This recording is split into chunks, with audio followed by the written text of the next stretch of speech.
Night at Freddy's chegou no cinema semana passada e se você é fã de FNAF, esse vídeo é pra você. Nós trouxemos detalhes do filme que vocês ficarão impressionados, então fica aí até o final. Oi, eu sou a Bianca. E eu sou a Vitória. E bem-vindos ao Show de Cinema. Assistindo o filme, nós achamos que os bonecos animatrônicos não são tão assustadores. E nem precisa assistir o filme pra perceber isso, é só você ver no trailer, é só comparar com o jogo que você vai perceber que os dos jogos são bem mais assustadores. Mas a gente tem que mencionar que os bonecos são bem reais. Eles mandaram muito bem nessa parte, onde eles realmente criaram o boneco, então todo o design do filme é muito bem feito. O filme traz várias subtramas e uma delas é onde o Mike vive um drama por causa do seu irmão.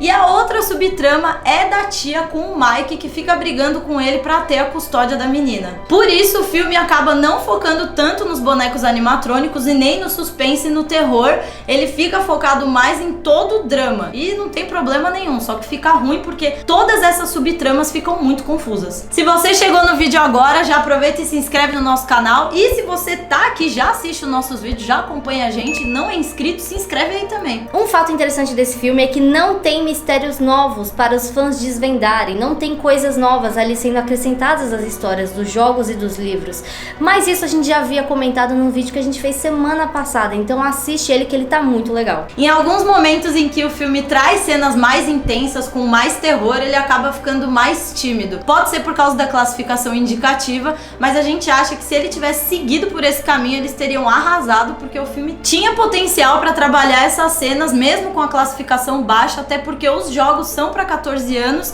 e são bem intensos. As mortes do filme realmente não são tão expostas, mas isso já era esperado porque a classificação indicativa é de 13 anos. Então se você vai assistir o filme achando que você vai ver terror, gore, saiba que isso não vai acontecer. O que é bem legal no filme é que você começa a assistir, ele tem um ritmo bem rapidinho, então logo você já vê o personagem Mike envolvido na pizzaria de segurança, tudo começa a acontecer, mas nem tudo é tão bom quanto parece, porque depois o filme fica muito lento e envolve todo o drama do Mike e os outros dramas que ele traz. Uma coisa válida a falar é que esse filme foi feito para fãs de FNAF, e a gente estava dando uma olhada e muitos fãs amaram o filme, como alguns outros não gostaram. Então eu acho que tá meio dividido ainda, tá uma opinião meio assim. Mas quem não é fã de FNAF, será que gostou do filme? Você gostou? Eu gostei. Eu acho que assim, é aquilo que a gente tava falando, ele não trouxe grandes explicações, então a gente tava indo assistir meio querendo ver os bonecos animatrônicos em ação, ver aquela coisa toda do trailer e não é muito isso. A diretora já tinha deixado isso claro, então eu e a Vi, a gente já foi com esse olhar pro filme, né? Mas pra quem não foi, com certeza se decepcionou. No final do filme eram tantas subtramas abertas que foram sendo esquecidas e que nem tiveram desfechos. Mas vale ressaltar que vão ter outros filmes, então eu acredito que eles fizeram isso pra que essas subtramas fossem explicadas nos outros filmes. Eu não gosto disso.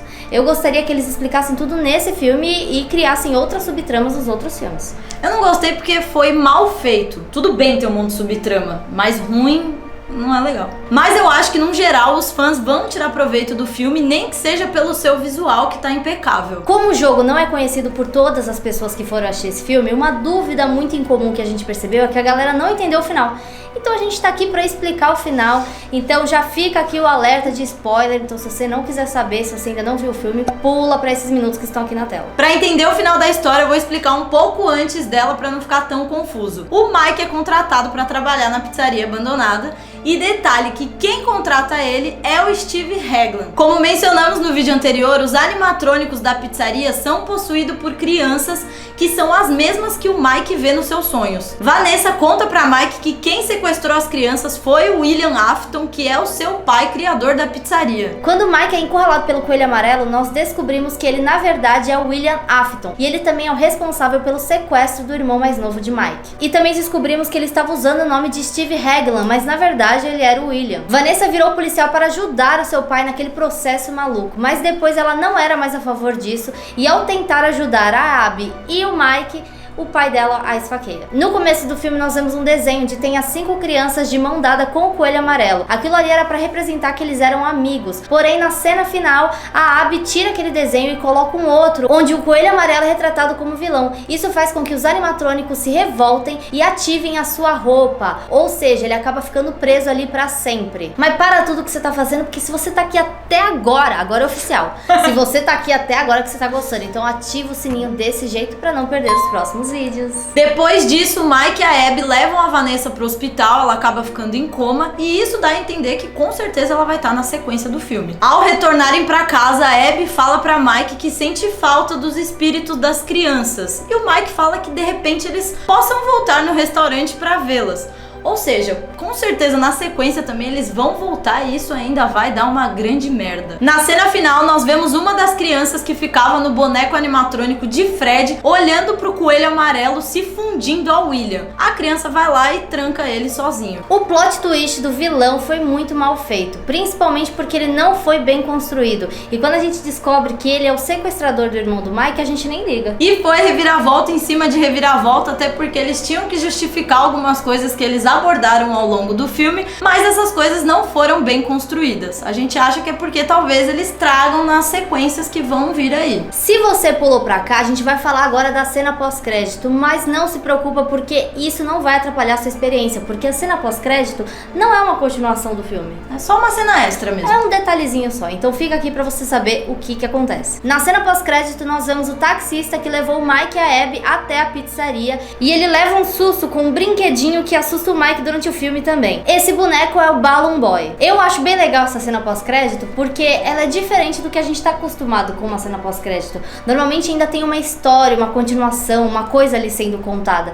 Isso aí não, é só um detalhe pra quem é fã pra de repente se divertir ali quando assiste. Enquanto tá passando os créditos, nós conseguimos ouvir uma voz dizendo "Come find me". A gente procurou e achou na internet 1 milhão de teorias, mas nada confirmado. Então se você tem uma sugestão do que isso possa ser, deixa aí nos comentários pra gente saber. Agora vocês não estão preparados para o que a gente trouxe pra esse vídeo. Nossa, esse vídeo tá muito Uau. legal. Uau. Nós trouxemos easter eggs e referências que estão no filme. E a gente ficou chocada, porque no vídeo que a gente fez semana passada, a gente já tinha falado que a diretora disse que o filme tá cheio de easter egg, que os fãs teriam que assistir 2 vezes pra poder pegar todas. E de repente nem conseguiriam. E eu acho que é verdade. E eu acho que é verdade porque a gente não achou todas, mas a gente trouxe aqui as que a gente achou mais legal. Logo no começo o filme faz uma homenagem às minigames que apareciam no gameplay principal que traziam detalhes da história. Na cena de abertura nós podemos ver um pôster que faz referência ao primeiro jogo de FNAF. E no momento que o segurança tá fugindo pelos tubos de ventilação, logo que ele sai,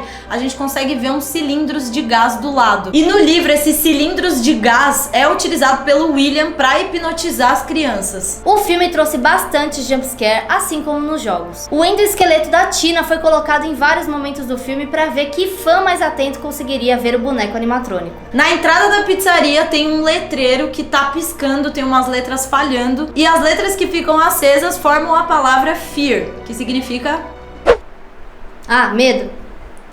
Me distrai um pouco. No longa nós vemos vários desenhos das 5 crianças e nesses desenhos tem várias referências aos jogos. A personagem Vanessa que aparece nos filmes é diferente da que aparece nos jogos. No jogo ela aparece como segurança noturna do Pizzaplex que precisa caçar o jogador que invade o local durante a noite. A personagem também tem uma ligação com Vani, a seguidora de William Afton, mas se ela e a Vani são a mesma personagem no filme, a gente ainda não sabe. Nos jogos, William Afton tem uma filha, só que ela se chama Elizabeth e ela é apresentada no Five Nights at Freddy's Sister Location. O motorista de táxi que a gente vê no filme é um youtuber norte-americano chamado Corey, que ficou famoso por fazer lives tomando susto jogando jogo de terror. Parece eu e a Vitória, só que a gente não ficou famosa.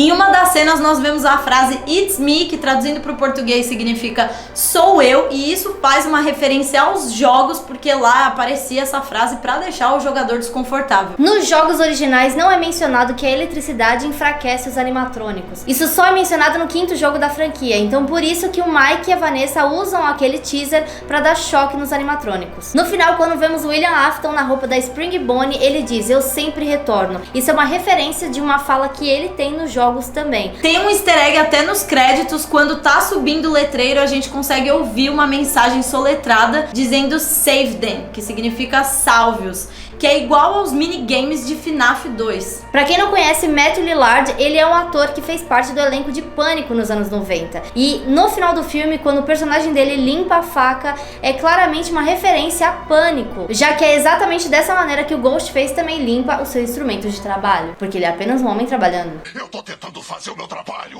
O personagem Mike tem o mesmo nome do personagem do jogo FNAF 4, mas eles não deixaram claro se são a mesma pessoa. No começo do filme, um amigo do Mike tá lendo um livro sobre a teoria dos sonhos, e isso faz uma referência à teoria que foi criada de que todo o universo era na verdade um sonho de uma criança, mas essa teoria foi quebrada no quarto jogo. Depois de toda a briga que a gente vê entre o Mike e um cara no shopping, aparece pra gente a imagem de uma câmera de segurança com a data 6 de abril do ano de 2000, que é quando tudo começou no universo do filme de FNAF, não nos jogos. Quando Mike aceita o emprego, dá a entender que o salário dele não vai ser bom. A mesma coisa acontece no primeiro jogo, já que recebemos um cheque de $4. Na cena em que Mike está falando com a professora, atrás dela tem uma lousa escrito várias coisas sobre os jogos. Nos ambientes dentro da pizzaria, nós conseguimos pegar várias coisas, como tudo que tem na sala de segurança do primeiro jogo tem na sala do filme. Tem até um quadro com os melhores funcionários que na verdade são nomes de youtubers que fizeram o jogo ficar famoso. O filme faz referência ao cara do telefone preto, que é um homem que passa as instruções sobre o animatrônico pro jogador que tá jogando como segurança. Só que nos jogos ele tem um papel menor e no filme ele voltou como Steve, que é o cara que contrata o Mike pra trabalhar na pizzaria. E mais tarde descobrimos que ele é o William Afton. Quando o chefe de Mike, Steve, liga pra ele logo menciona que ele tem que ficar de olho nos monitores. Isso faz uma referência ao primeiro jogo, que pra você sobreviver você tem que saber gerenciar a eletricidade pros animatrônicos não te pegarem. Então você tem que ficar de olho nos monitores. Olha todos os monitores! Eu já tô olhando! Rápido, fecha a porta, fecha a porta! Eu tô fechando agora, eu tô fechando! Ai, graças a Deus. Conseguimos, Renato. A gente precisa de um novo segundo emprego. A gente pode ser segurança de um necrotério? O que vai? Quando o Mike vai olhar a fita de VHS, ele vê um homem no cantinho mexendo no esqueleto de Tina. Esse homem é uma referência ao Henry Emily, o engenheiro e proprietário da pizzaria nos livros. Quando o Mike adormece na sala de segurança, ele tem um sonho com as 5 crianças. E quando ele acorda, mostra no relógio que são 6 da manhã, ou seja, ele passou a noite ali. E é exatamente o que acontece nos jogos, já que a gente tem que passar a madrugada ali cuidando do ambiente. Um café que Mike vai se chama Spark Coffee Shop, que é uma referência ao cachorro Spark, que é um personagem falso criado depois do primeiro jogo. Nessa mesma cafeteria nós vemos outro influenciador, Matt Pat, um youtuber que explorou muito as teorias e mitologias do jogo de FNAF. Inclusive os vídeos dele foram usados pelo Jason Blum para pesquisa. O cara é top. Pode usar o nosso se quiser também. É, o nosso tá cheio de informação. Tem um monte de coisa aí, Jason. Traduz aí, Jason. Não achei graça. No momento que Max chega pra ser a babá da Abby, nós vemos uma abóbora ali. E isso pode ser uma referência porque o filme foi lançado perto do Halloween, mas também pode ser uma referência a Jack ou Chica.